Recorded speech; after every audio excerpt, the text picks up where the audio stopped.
दुनिया का सबसे खतरनाक गैंगस्टर दाऊद इब्राहिम भारत का मोस्ट वांटेड आतंकवादी और आदमी माना जाता है। उसे अगर भारत और मिडिल ईस्ट के देशों में कोई भी क्राइम करना है तो उसे अपनी जगह पर बैठे बैठे केवल इशारा करने की जरूरत रहती है।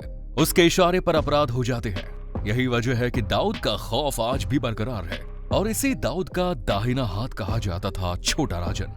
दाऊद और उसकी कंपनी को इन ऊंचाइयों तक पहुंचाने में छोटा राजन का दिमाग, प्लानिंग और उसके शातिराना अंदाज शामिल है। डी कंपनी से अगर छोटा राजन के काम को हटा दिया जाए तो दाऊद इब्राहिम और उसकी गैंग केवल एक स्टेट तक सीमित रहने वाले छोटे मोटे लुच्चे लफंगों का समूह बनकर रह जाएगा। तो दोस्तों, आज हम आपके सामने लेकर आए हैं छोटा राजन की कंप्लीट स्टोरी, लाइफ स्टोरी। आज भले ही दुनिया उसे छोटा राजन के नाम से जानती हो, लेकिन सच्चाई ये है कि माता पिता ने उसका नाम राजेंद्र रखा था। उसका पूरा नाम राजेंद्र सदाशिव निखलजे था। राजेंद्र का जन्म 13 जनवरी साल 1957 को मुंबई के चेंबूर स्थित तिलक नगर में हुआ। राजेंद्र के परिवार में आर्थिक स्थिति बहुत अच्छी नहीं थी।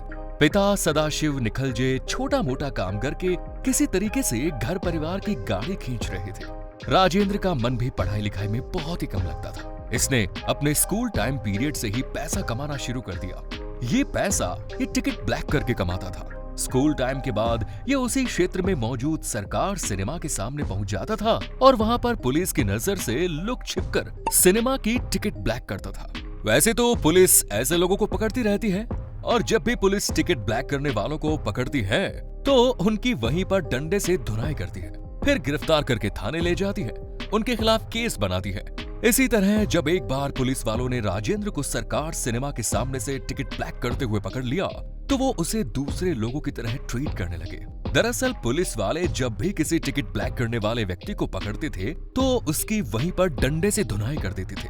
हालांकि इसके बाद भी टिकट ब्लैक करने वाले मानते नहीं थे, लेकिन फिर भी उनका तरीका यही ही था। साल 1979 में जब पुलिस वालों ने राजेंद्र को टिकट ब्लैक करते हुए पकड़ा तो उन्होंने भी राजेंद्र को पीटना शुरू कर दिया। लेकिन राजेंद्र को यह मंजूर नहीं था कि कोई उस पर हाथ उठाए। उसने एक पुलिस वाले का डंडा छुड़ाया और उसके बाद उसी पुलिस वाले के साथ साथ उस समय वहां मौजूद 4-5 और पुलिस वालों को इतना पीटा कि वो सभी बेचारे घायल होकर अस्पताल में भर्ती हो गए। हालांकि इस घटना के बाद राजेंद्र को गिरफ्तार कर लिया गया, लेकिन यही वो घटनाक्रम था जिसमें राजेंद्र को राजन बनने के रास्ते पर आगे बढ़ाया। इस घटना के बाद राजेंद्र सदाशिव निखलजे पर बड़ा राजन की नजर पड़ी। वो इस एरिया में एक्टिव था और दाऊद इब्राहिम के लिए काम करता था। आपको बता दें, राजन नायर पेशे से दर्जी था।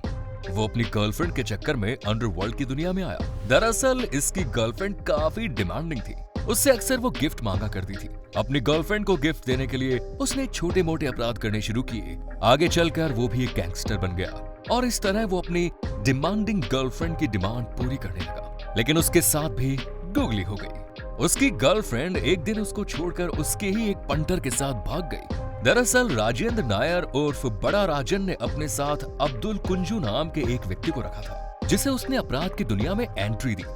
उसे क्राइम की ABCD सिखाई और उसे अपने साथ रखने लगा। मगर वो नहीं जानता था कि अब्दुल कुंजू की नजर उसकी गर्लफ्रेंड पर थी। आगे चलकर राजेंद्र की नाक के नीचे अब्दुल कुंजू और राजेंद्र की गर्लफ्रेंड के बीच इलू इलू वाला खेल शुरू हो गया और एक दिन अब्दुल कुंजू राजेंद्र की गर्लफ्रेंड को लेकर भाग गया। इससे बड़ा राजन का पारा हाई हो गया और अब वो हर कीमत पर अब्दुल कुंजू को जान से मार देना चाहता था। दूसरी तरफ अब्दुल कुंज भी राजा नायर के दुश्मनों के साथ मिल गया था और वो बड़ा राजन को टपकाने की प्लानिंग कर रहा था। साल 1980 का ये वही समय था जिस समय राजेंद्र सदाशिव निखलजे ने बड़ा राजन के गैंग को ज्वाइन किया। उसे भी अपने आप को राजन कहलाना पसंद था, इसीलिए उसे छोटा राजन कहा जाने लगा। एक दिन छोटा राजन को पता चला कि बड़ा राजन की हत्या हो गई है और उसकी हत्या अब्दुल कुंज ने ही की है। इसके बाद राजन नायर, इसकी गैंग की कमान छोटा राजन ने संभाली। वो पूर्वी मुंबई के तिलक नगर, घाटकोपर और चेंबूर जैसे इलाकों में क्राइम एक्टिविटी किया करता था और अब वो हर कीमत पर अपने उस्ताद और अपने गुरु की मौत का बदला लेना चाहता था। वो अब्दुल कुंजू को जान से मारने की प्लानिंग बनाता रहता था। उसने अब्दुल कुंज पर 2 बार जानलेवा हमला किया। एक बार तो उसे पुलिस कस्टडी में ही मारने का प्लान किया, लेकिन अब्दुल कुंज की किस्मत अच्छी थी कि वो बच गया। लेकिन अब्दुल की हालत अब खराब हो गई थी क्योंकि उसे सपने में भी छोटा राजन नजर आता था। उसे लगता था कि छोटा राजन एक ना एक दिन उसे मार ही देगा। वो इतना डर गया था कि उसने खुद ही पुलिस के पास जाकर कहा कि उसे जेल में बंद कर लीजिए, अरेस्ट कर लीजिए, क्योंकि वो वहीं सुरक्षित रह सकता है। हालांकि कहा जाता है कि जेल में रहने के बाद भी वो अक्सर चीखता रहता था, चिल्लाता रहता था, डरा हुआ रहता था। राजन नायर की मौत का बदला लेने के लिए छोटा राजन शांत दिमाग से अब्दुल कुंजू की तलाश कर रहा था। उसे सही मौके की तलाश थी। इस बीच दाऊद इब्राहिम की नजर छोटा राजन पर पड़ चुकी थी। वो चाहता था कि छोटा राजन अब उसके लिए काम करे, उसकी ऑर्गेनाइजेशन में आकर काम करे। फाइनली एक दिन छोटा राजन और दाऊद इब्राहिम की मीटिंग हुई और इस मीटिंग में ये बात तय हुई कि दाऊद इब्राहिम छोटा राजन का बदला लेने में उसकी मदद करेगा। वो अब्दुल कुंजू को छोटा राजन के हवाले कर देता है। इसके बाद छोटा राजन दाऊद इब्राहिम के लिए काम करना शुरू कर देता है। एक दिन दाऊद इब्राहिम की खबरी ने ये इन्फॉर्मेशन दी कि अब्दुल कुंजू बच्चों के साथ मैदान में क्रिकेट मैच खेलने के लिए आने वाला है। अब्दुल कुंजू क्रिकेट का बड़ा शौकीन था। ये खबर छोटा राजन को दी गई। छोटा राजन के साथ दाऊद इब्राहिम के भी कुछ लोग थे। वो इस मैदान में क्रिकेटर के भेष में पहुंच गए, जहां अब्दुल कुंजू क्रिकेट का मजा ले रहा था। छोटा राजन ने इसी क्रिकेट के मैदान में आकर अब्दुल कुंजू को काफी भयानक मौत दे दी। इसके बाद ऑफिशियली छोटा राजन डी कंपनी के साथ जुड़ गया और अब वो डी कंपनी के लिए काम करने लगा। आगे चलकर दाऊद के साथ छोटा राजन भी दुबई में शिफ्ट हो गया। वो दुबई में दाऊद इब्राहिम के साथ रहकर काम करने लगा। धीरे धीरे डी कंपनी में उसका भी कद बढ़ने लगा और दाऊद इब्राहिम पर काफी भरोसा करने लगा। दाऊद इब्राहिम अपना कोई भी फैसला अब छोटा राजन के बगैर नहीं करता था। छोटा राजन ने डी कंपनी को एक ऑर्गेनाइज्ड कॉर्पोरेट हाउस की तरह चलाना शुरू किया। एक समय था जब छोटा राजन इस कंपनी के ज्यादातर ऑपरेशंस पर नजर रखता था। उस समय डी कंपनी में लगभग 5000 क्रिमिनल्स काम किया करते थे। छोटा राजन ने इन सभी को अपने अपने एरिया में टास्क दे रखी थी और वो अपने अपने एरिया में डी कंपनी के लिए हफ्ता वसूली करता था। मुंबई का शायद ही कोई ऐसा बिल्डर या दुकानदार या बड़ा आदमी होगा जिसने इन लोगों के जरिए डी कंपनी को हफ्ता ना दिया हो। कंपनी में नए लोगों को रिक्रूट करना हो तो उसमें भी छोटा राजन का दखल हुआ करता था। छोटा राजन कंपनी में काम करने वाले हर एक व्यक्ति का ध्यान रखता था। उनकी फैमिली की सभी नीड्स को छोटा राजन पूरा करता था। उनके अस्पताल के खर्चे डी कंपनी की तरफ से होते थे। छोटा राजन की प्लानिंग और वर्किंग स्टाइल से डी कंपनी दिन दुनी रात चौगुनी उन्नति करने लगी। देखते ही देखते वो इस क्षेत्र की एक बड़ी ऑर्गेनाइज्ड कंपनी बन गई। पूरे मिडिल ईस्ट में डी कंपनी के बराबर की कोई भी दूसरी क्रिमिनल ऑर्गेनाइजेशन नहीं थी। दाऊद इब्राहिम एक मुस्लिम था और उसके मुस्लिम होने के बेनिफिट का भी छोटा राजन ने फायदा उठाया। उसने मुस्लिम देशों में भी अपने लोगों को अपॉइंट कर दिया जो डी कंपनी के लिए काम किया करते थे। तुर्की, पाकिस्तान, नेपाल जैसे देशों में लोग डी कंपनी के लिए काम करते थे। पाकिस्तान में ये छोटा राजन की ही नेटवर्क का कमाल था कि पाकिस्तानी खुफिया एजेंसी ISI की नजर दाऊद इब्राहिम पर पड़ गई और उसने इस मोस्ट वांटेड क्रिमिनल को भारत के खिलाफ इस्तेमाल करने के लिए अपना हथियार बना लिया। 80 के दशक में जब दाऊद इब्राहिम मुंबई से दुबई भाग गया था और राजन ने उसका काम संभाल लिया था, साल 1988 में दाऊद इब्राहिम और अरुण गवली के बीच गैंग वॉर हुई। राजन और उसके लोग विक्रोली के एक गैंग लीडर अशोक जोशी की हत्या कर बैठे। अशोक जोशी अरुण गवली का गुरु था। अरुण गवली अशोक जोशी को अपना मेंटोर मानता था। अरुण गवली अब अपने उस्ताद की मौत का बदला लेने पर उतारू हो गया।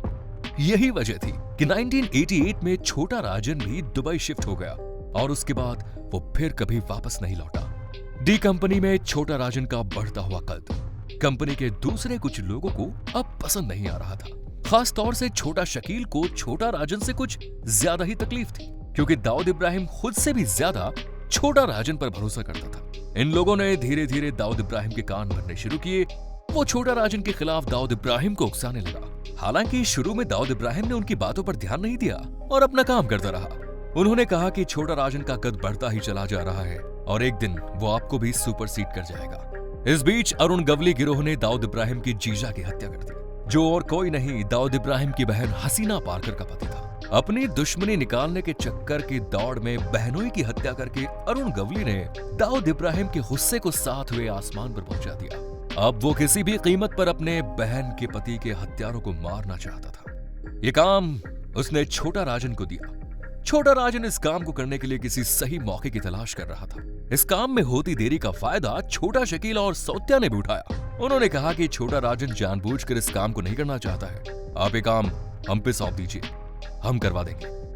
दोस्तों, छोटा राजन की लाइफ पर यह वीडियो आगे भी जारी रहेगी, लेकिन उससे पहले चैनल को अभी तक आपने सब्सक्राइब नहीं किया तो जल्दी से सब्सक्राइब कर दीजिए और बेल आइकन पर क्लिक कर दीजिए। दोस्तों आइए आगे बढ़ते हैं। दाऊद ने उन लोगों को मर्डर का ऑर्डर दे दिया। इसके बाद ही मुंबई के जे हॉस्पिटल में फेमस गोलीकांड वाली घटना हुई, जिसमें कई निर्दोष लोग भी मारे गए और दाऊद के बहनोई को मारने वाले हमलावर भी मारे गए। इस पूरे घटनाक्रम में लगभग 500 राउंड गोलियां चलाई गई। AK-47 राइफल सिक्योरिटी में तैनात पुलिस वाले की हैरान रह गए। इस घटना का छोटा राजन को काफी बुरा लगा, क्योंकि ये काम उसके हाथ में था, जिसे किसी और को दे दिया गया। इसके बाद डी कंपनी में छोटा राजन की इंपॉर्टेंस कम होती चली गई और हिंदू होने की वजह से भी उसे काफिर समझा जाने लगा। उसके साथ दुर्व्यवहार किया जाने लगा। खुद दाऊद इब्राहिम भी अब छोटा राजन को पहले जैसा सम्मान नहीं देता था। छोटा राजन और दाऊद इब्राहिम के बीच जो दूरियां बन रही थी, उसमें 1993 के बम ब्लास्ट में फाइनल चैप्टर भी क्लोज कर दिया। दरअसल डी कंपनी ने 1993 के मुंबई बम ब्लास्ट की जो भी प्लानिंग की और उसका एग्जीक्यूट किया, उसकी छोटा राजन को भनक तक नहीं थी। छोटा राजन उनके लिए अब एक काफिर हो चुका था। छोटा राजन दाऊद की बेटी की शादी के रिसेप्शन में जाने की तैयारी कर रहा था कि उसी समय उसके पास एक अनजान कॉल आता है और उसमें कहा गया कि पार्टी में मत जाना, आज तुम्हारा गेम बचने वाला है। इस कॉल को सुनने के बाद छोटा राजन ने दुबई में मौजूद इंडियन एम्बेसी को फोन लगाया और किसी तरह वहां से निकलकर इंडियन एम्बेसी के ऑफिस तक पहुंच गया, जहां भारतीय सुरक्षा अधिकारियों ने मुंबई पुलिस के साथ भी बातचीत की और यह तय हुआ कि छोटा राजन की जान बचाने और उसे सुरक्षा संरक्षण देने के बदले में छोटा राजन उन्हें दाऊद इब्राहिम के सारे राज बताएगा। हुआ भी कुछ ऐसा ही। छोटा राजन मुंबई पुलिस और इंडियन एजेंसीज को दाऊद इब्राहिम के धंधे की एक एक बात बताने लगा और वो इन एजेंसी के सहारे दाऊद इब्राहिम के धंधे की जड़ें काटने लगा। उधर दाऊद भी पूरी कोशिश कर रहा था कि वो किसी भी तरीके से छोटा राजन को मौत के घाट उतार दे। साल 1998 में जब दाऊद इब्राहिम कराची की एक दरगाह पर माथा टेकने के लिए आने वाला था, तब इंडियन एजेंसीज के इनपुट पर छोटा राजन ने दाऊद इब्राहिम का गेम बजाने की पूरी तैयारी कर ली थी। साथ ही खतरनाक शार्प शूटर को पाकिस्तान के कराची शहर में भिजवा दिया। उस दिन दाऊद छोटा राजन के शूटर्स के निशाने पर था, लेकिन किसी तरीके से इनका प्लान लीक हो गया और दाऊद जबरदस्त सिक्योरिटी के साथ वहां पहुंचा। छोटा राजन के इस प्लान को लीक करने वाला पाकिस्तान का सांसद और कैबिनेट मंत्री मिर्जा दिलशाद बेग था। छोटा राजन ने मिर्जा दिलशाद बेग को नेपाल में घुसकर उसे मौत के घाट उतार दिया। इसके बाद 2000 में छोटा शकील को छोटा राजन की लोकेशन के बारे में पता लग गया और वो लोकेशन थी बैंकॉक, जहां छोटा राजन अपने करीबी रोहित वर्मा और उसकी बीवी सपना वर्मा के साथ उनके गेस्ट के रूप में रह रहा था। ये सभी फर्जी पासपोर्ट के सहारे बैंकॉक में रह रहे थे। इसी समय छोटा शकील के शूटर्स ने उस घर पर धावा बोल दिया जहां ये लोग रह रहे थे। इस हमले में रोहित वर्मा, उसकी मेड कमला की मौत हो गई और उसकी पत्नी गंभीर रूप से घायल हो गई। असेंबली में छोटा राजन को भी पेट में गोली लगी थी, वो घायल हो गया था। बाद में दोनों को अस्पताल में इलाज चलने लगा। बैंकॉक पुलिस और वहां के एजेंसी भी हैरान थी कि उनके इलाके में उनकी जानकारी के बगैर छोटा राजन जैसा खतरनाक क्रिमिनल रह रहा है। वो उसे अरेस्ट करने की प्लानिंग कर रहे थे, लेकिन अचानक छोटा राजन हॉस्पिटल से न जाने कब कैसे फरार हो गया। इसके बाद वो अलग अलग देश में अलग अलग नाम और फर्जी पासपोर्ट के सहारे रहने लगा। लगभग 15 साल तक छोटा राजन डी कंपनी, बैंकॉक की सिक्योरिटी एजेंसीज और इंडियन एजेंसी की आंखों से दूर रहा। लेकिन अक्टूबर 2015 में छोटा राजन को बाली में डिटेन कर लिया गया। इंडियन एजेंसीज उसे अरेस्ट करके हिंदुस्तान ले गई। कड़ी सुरक्षा के बीच छोटा राजन को लाया गया। कारों का एक लंबा काफिला उसके साथ चल रहा था, ताकि किसी को ये शक न हो पाए कि छोटा राजन कौन सी गाड़ी में है। छोटा राजन को सुरक्षा रखना भी एडमिनिस्ट्रेशन के लिए कड़ी चुनौती थी, क्योंकि दाऊद इब्राहिम के लोग कभी भी उसे मार सकते थे। फिलहाल इस गैंगस्टर को दिल्ली की तिहाड़ जेल में जबरदस्त सुरक्षा वाली सेल में रखा गया है। इसे बाहर आने ही नहीं दिया जाता। छोटा राजन को अरेस्ट हुए 9 साल हो चुके हैं, लेकिन उसने कभी बाहर की शक्ल नहीं देखी। यहां तक कि उसके ऊपर जो मामले चल रहे हैं, उनसे रिलेटेड पेशी के लिए भी उसे कहीं नहीं ले जाया जाता, बल्कि ये तमाम पेशियां वो ऑनलाइन ही अटेंड करता है। अप्रैल 2024 में छोटा राजन को हत्या के एक मामले में उम्र कैद की सजा सुनाई गई। उस समय इसकी ये 2 तस्वीरें सामने आई, जिन्हें देखकर लोगों को यकीन हुआ कि हाँ, छोटा राजन अभी भी जिंदा है और सही सलामत है। तो दोस्तों, आपको ये वीडियो कैसा लगा? इसे लाइक करके अपने दोस्तों के साथ शेयर जरूर करें। मिलते हैं नेक्स्ट वीडियो में। Till then, bye bye and take care. जय हिंद।